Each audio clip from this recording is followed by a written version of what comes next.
We live in a culture obsessed with dieting, weight loss, and exercise, and that can make eating disorder behaviors easy to miss. But the reality is, eating disorders are serious mental illnesses that take a major toll on your health and your life. But recovery is possible. Eating disorders are more common than you might think. Chances are you know someone who is struggling with one, or maybe you're struggling yourself. If you're concerned about an eating disorder in yourself or a loved one, I want to introduce you to Equip. Equip is a fully virtual, evidence-based eating disorder treatment program that helps patients achieve lasting recovery at home. Every Equip patient is matched with a multidisciplinary care team that includes a therapist, dietitian, medical provider, and mentors. And you get a personalized treatment plan that's tailored to your unique goals and challenges. Equip treats patients of all ages and all eating disorder diagnoses. It's covered by insurance, and there's no wait list. If you think that you or a loved one could be struggling with an eating disorder, don't wait to get help. Visit equip.health to learn more. That's equip.health. Amazon One Medical presents Painful Thoughts. I've been on hold to make a doctor's appointment for 23 minutes now. The automated voice has told me 47 times that my call is very important to them. I'm starting to think that they don't think my call is important at all. With Amazon One Medical 24/7 virtual care, you'll get help fast without having to remain on the line to make an appointment. Amazon One Medical. Healthcare just got less painful. Most people overpay for car insurance, not because they're careless, but because switching feels like too much hassle. That's why there's Jerry, your proactive insurance assistant. Jerry compares rates side by side from over 50 top insurers and helps you switch with ease. Jerry even tracks market rates and alerts you when it's best to shop. No spam calls, no hidden fees. Drivers who save with Jerry could save over $1,300 a year. Switch with confidence. Download the Jerry app or visit jerry.ai/ACAST today. This holiday, Verizon is giving you incredible gifts and savings you'll enjoy all year. When you switch, you'll get 4 new iPhone 17 Pros. No trade-in needed. That's right. Get 4 lines for just $25 a line and the amazing iPhone 17 Pro for everyone. Save big this holiday. Visit Verizon today. $20 monthly promo credits applied to account over 35 months with a new line on unlimited welcome. In times of congestion, unlimited 5G and 4G LTE may be temporarily slower than other traffic. Domestic data roaming at 2G speeds. Additional terms apply for phone offer. See Verizon.com for details. We live in a culture obsessed with dieting, weight loss, and exercise, and that can make eating disorder behaviors easy to miss. But the reality is, eating disorders are serious mental illnesses that take a major toll on your health and your life. But recovery is possible. Eating disorders are more common than you might think. Chances are you know someone who is struggling with one, or maybe you're struggling yourself. If you're concerned about an eating disorder in yourself or a loved one, I want to introduce you to Equip. Equip is a fully virtual, evidence-based eating disorder treatment program that helps patients achieve lasting recovery at home. Every Equip patient is matched with a multidisciplinary care team that includes a therapist, dietitian, medical provider, and mentors. And you get a personalized treatment plan that's tailored to your unique goals and challenges. Equip treats patients of all ages and all eating disorder diagnoses. It's covered by insurance, and there's no wait list. If you think that you or a loved one could be struggling with an eating disorder, don't wait to get help. Visit equip.health to learn more. That's equip.health.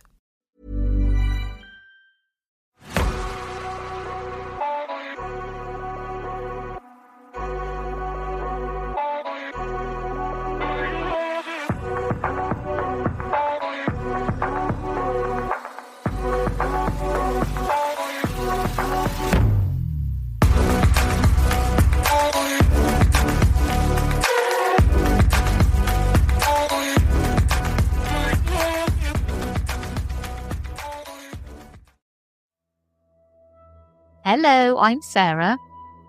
And I'm Toby. And welcome to the Whispering Woods Extra. Now, because we didn't have a main episode, I've gone for more snowy stories. And we will get back to normal next week. We are actually away this week. So when you hear this, we will be in Devon. I know, did I say that really dramatically? I did. But we will be. And I'll be hoping for snow, but not until we actually get there. And then I'll be looking for the devil's footprints. Yeah. In Dawlish. And it turns out it's just the goat that are in the campsite. You'll be in the gym. I'm going to be like reading books. But I will say hello on social media. Right, anyway, enough of that. Because I don't want to wind anybody up if they've gone back to work. Selfish cow. Right, I've got 2 more snowy stories. I'll get straight into them. Are you ready for the first story? Yes, I am. They come with the snow. I've never told anyone this, but I thought this might be a good time and place to talk about the winter I spent at Green Hill. I was only 20, so about 15 years ago, and I had just dropped out of college. I honestly was never much of a student, and I didn't know what I wanted to do with my life. I was just kind of drifting when this great job opportunity sort of just fell into my lap. There's a place called Green Hill in northern North Dakota. It's an awesome state park. It does crazy business during the summer months, and it's absolutely gorgeous. But they have to close in the winter times because the snow gets so bad. We're talking like 10 feet of snow sometimes. But with that much snow, it can cave in the roofs of cabins and other buildings. So they hire 4 people every year to basically keep knocking the snow off. There are other things you have to do, but snow removal from roofs is the main thing. My uncle had done it a few years back in the day, and he stayed in touch with the guy who put the whole winter program together. He knew I was hurting for money, so he put me in touch with the guy. A few weeks later, I was flying up to North Dakota. The guy who spoke to was too old to do the job himself anymore, but his right-hand man Jerry picked me up from the airport and drove me to Green Hill.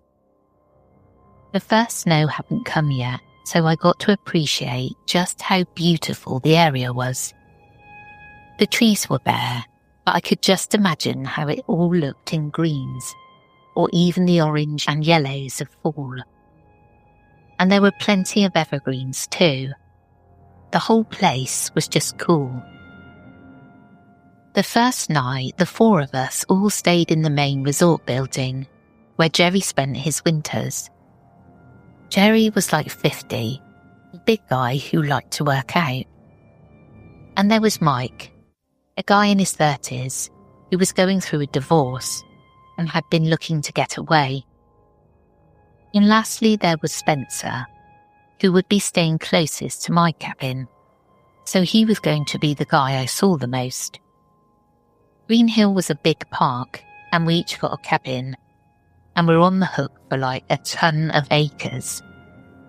Spence was barely older than me, and we hit it off right away. We all got pretty drunk that night, and so Jerry didn't drive us around to our cabins until the next afternoon, and not the morning as he'd planned. A week passed before the first snow.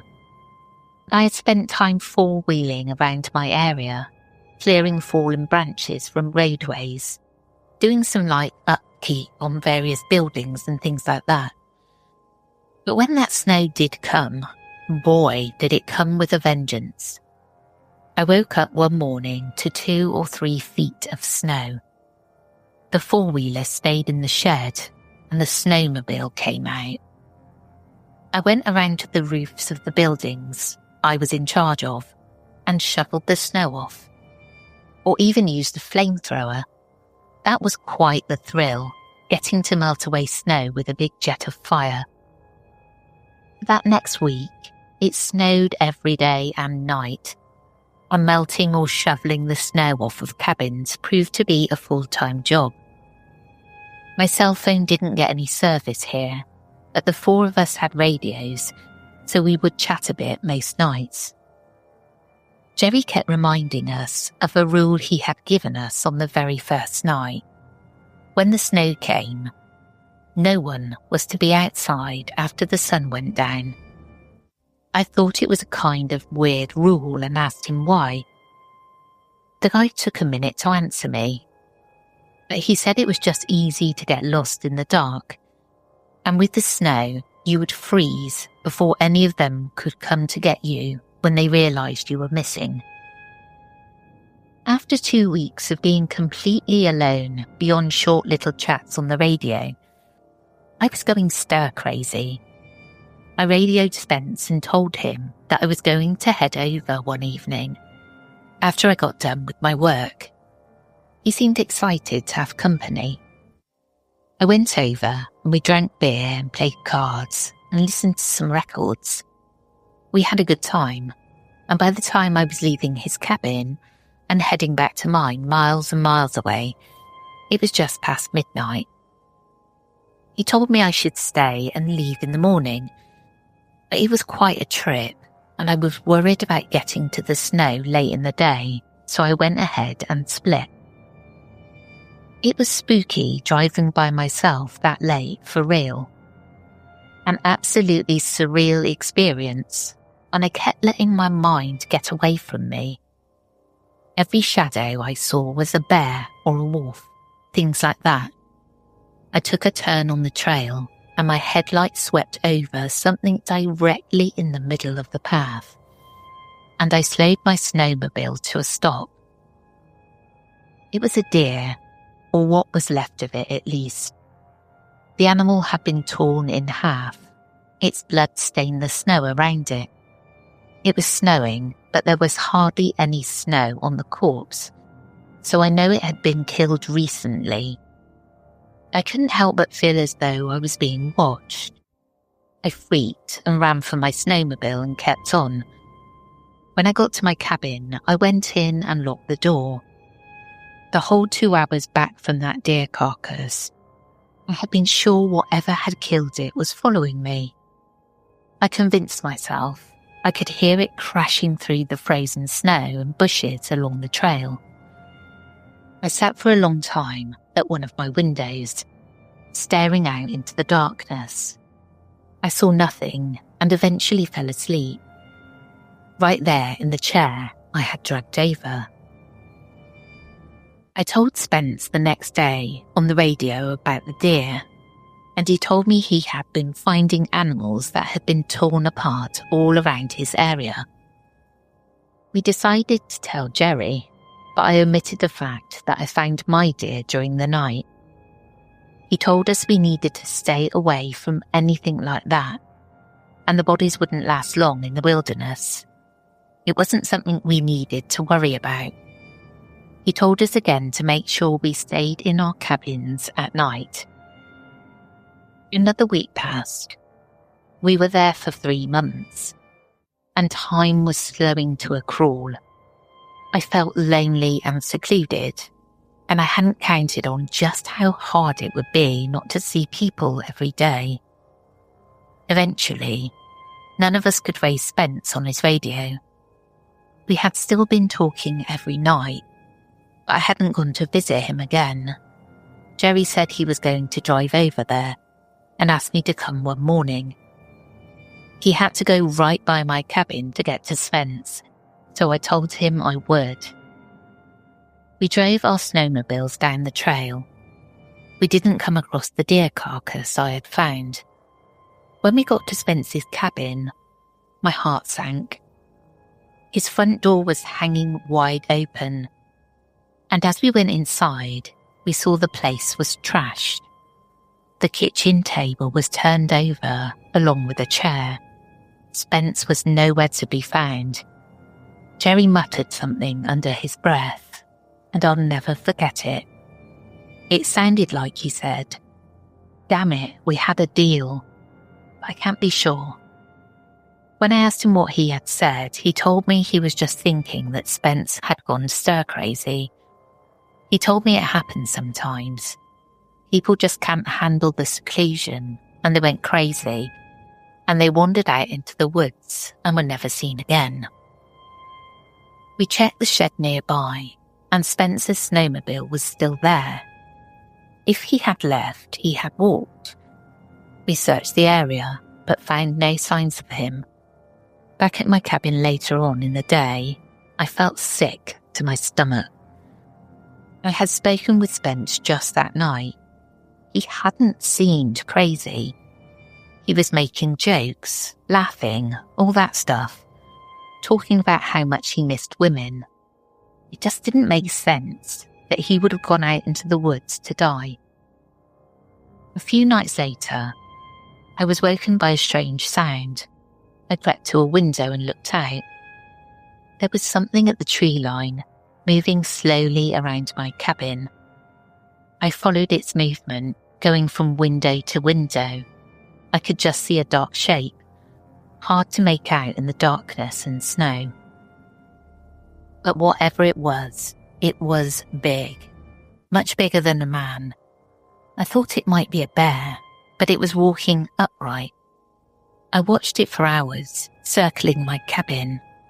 It never approached. The next morning, I went to look for tracks, but the snow was falling so heavily there were none. After some thought, I called Jerry and told him what I'd seen. He told me I was probably just seeing things, but there was something in his voice that alarmed me. He sounded as though he was hiding something. A few mornings later, when I woke up and went out to start my work, I was shocked to find deep marks on my cabin door. I had heard nothing the night before, but it looked like something had come along and tried to get in. Something with big claws had raked through the wood as though it was butter. I called Jerry again, and he told me I had better come to stay with him after I got my work done. He said I would be fine during the daytime hours.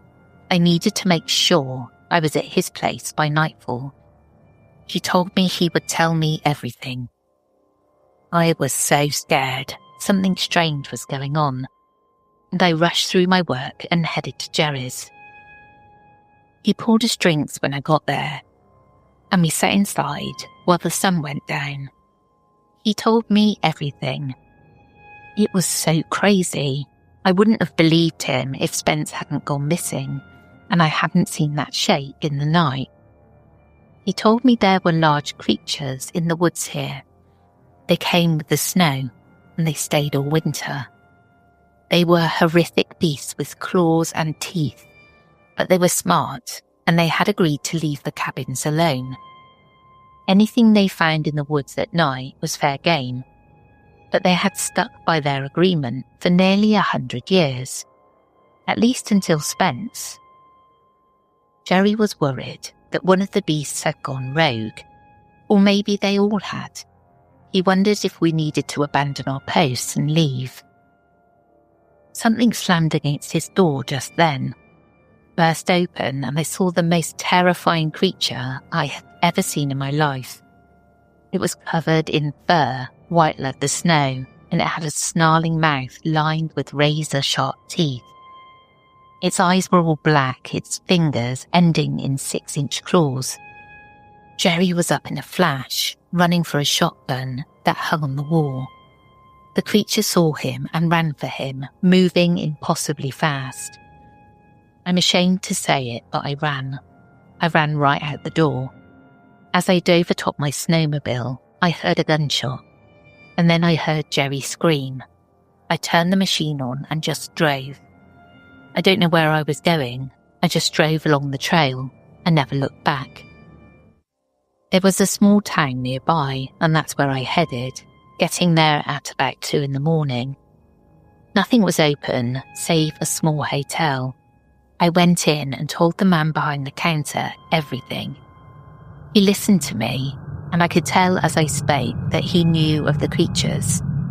He gave me a room for free, and the next morning I left, getting a ride to a small airport a few hours later. Green Hill closed for good that winter, and I've heard that no one goes into those woods anymore. I'm glad about that. Let those things eat deer and not people. This really reminds me for some reason of Where the Wild Things Are, and I'm talking about the book. I don't know why at all, but I just see these creatures out in the woods, and they are from the film and the book. Yeah. So not really that scary, but it teaches you a lesson. Stick to the rules, mate, because now your work colleague, he got it, didn't he? Yeah, that's not right, is it? No, just follow the rules, please. You don't want to get got. Yeah, that's what happens to me. Are you ready for the second story? Yes, I am. Something followed me in the snow. Every time I tried to look at it directly, it disappeared. The memory of that night still haunts me. I can't even remember exactly when it occurred, only that it did. And I can't even tell you why, where, or how. I remember walking back to my cabin after the incident. I remember feeling so very sad because the face I had seen at the corner of my eye seemed so terribly familiar. So familiar, yet so ghastly. The face filled my heart with a sense of sorrow. The familiarity was deceptive, though, because I couldn't make out the thing's face, only that it was human with blood-red eyes. Its eyes and mouth were sideways. You see, I don't recall leaving my cabin at all. I came to in the snow-covered woods behind it, that vast panorama that seemed so infinite and unknowable. I wore a thick parka, black boots, already deep in snow, gloves that made my hands feel like bear paws. One of the gloved hands clumsily grabbed onto a walking stick, which was quite difficult to pull in and out of the white blanket. But it was necessary to maintain my balance.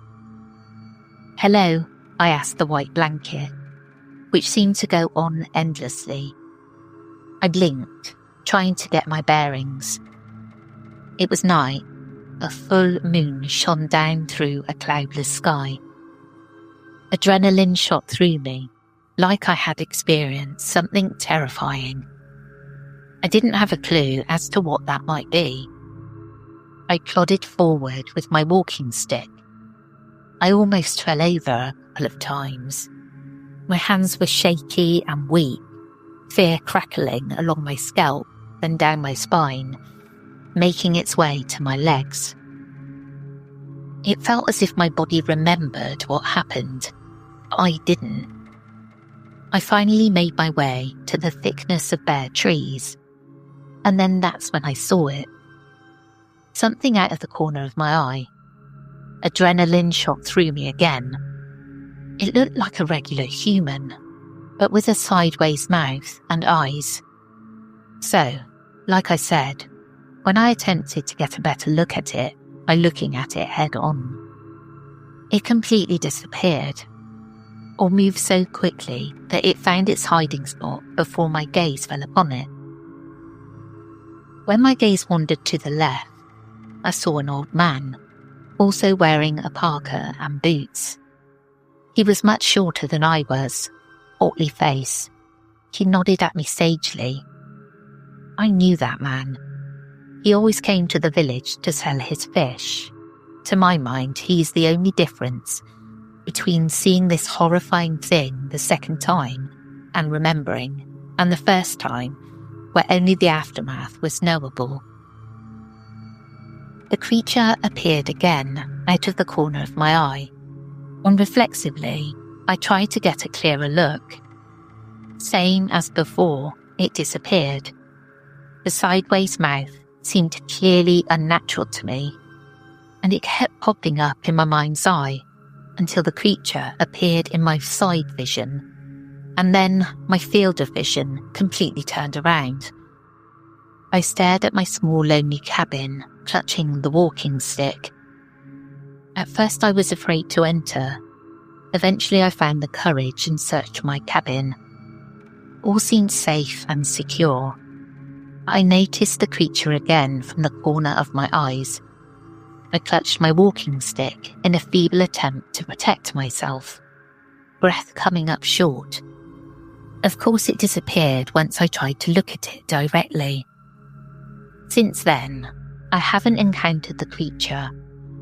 I think it knows enough to stay away from me, and I get the feeling it's because I can remember the creature.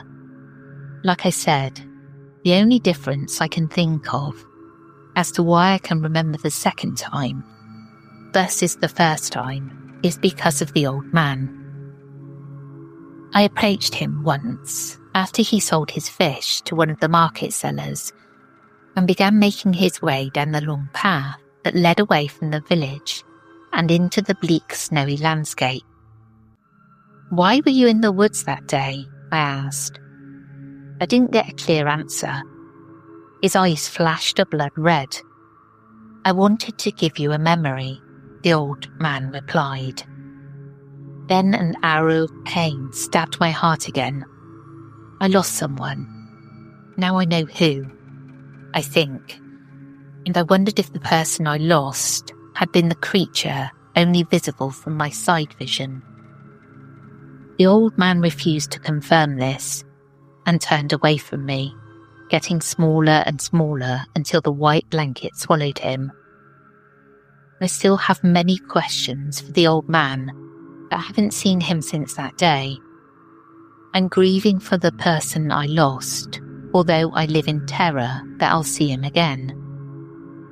As the event becomes more isolated and island-like in my mind, my instincts are telling me to just let this go. I can't. I need to find this old man, despite not knowing how long ago I talked to him. I could ask around in the village, except I'm not sure if I would be opening up a can of worms. I need to do something, because the nightmares are getting worse. I see the man with the sideways eyes and mouth and wake up, breathing rapidly and sweating, my own eyes darting around the room. The only thing I can be grateful for is that I haven't seen him while awake. This holiday, Verizon is giving you incredible gifts and savings you'll enjoy all year. When you switch, you'll get 4 new iPhone 17 Pros, no trade-in needed. That's right, get 4 lines for just $25 a line and the amazing iPhone 17 Pro for everyone. Save big this holiday. Visit Verizon today. $20 monthly promo credits applied to account over 35 months with a new line on unlimited welcome. In times of congestion, unlimited 5G and 4G LTE may be temporarily slower than other traffic. Domestic data roaming at 2G speeds. Additional terms apply for phone offer. See Verizon.com for details.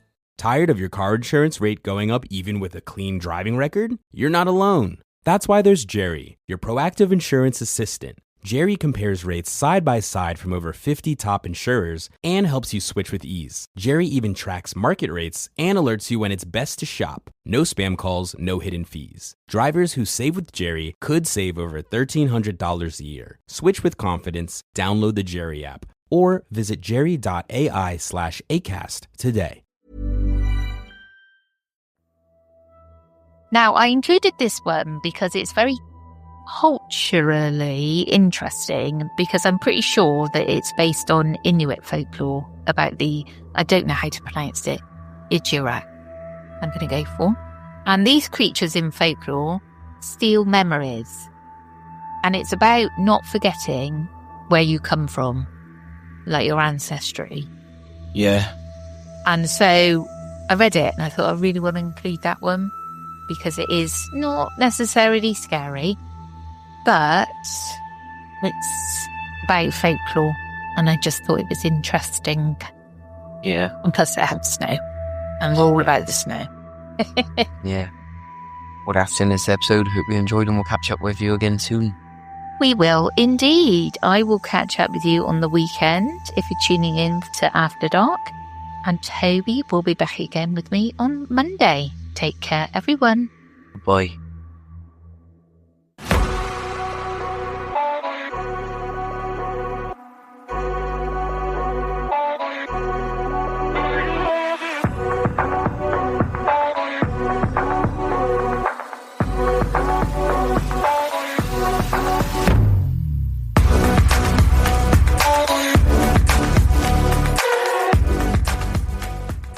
The stories told on the Whispering Woods are inspired by historical records, witness reports, and local folklore.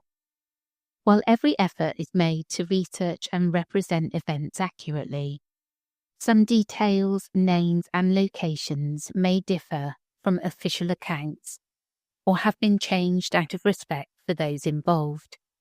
These episodes are created for storytelling and entertainment purposes and should not be considered definitive fact or investigative journalism.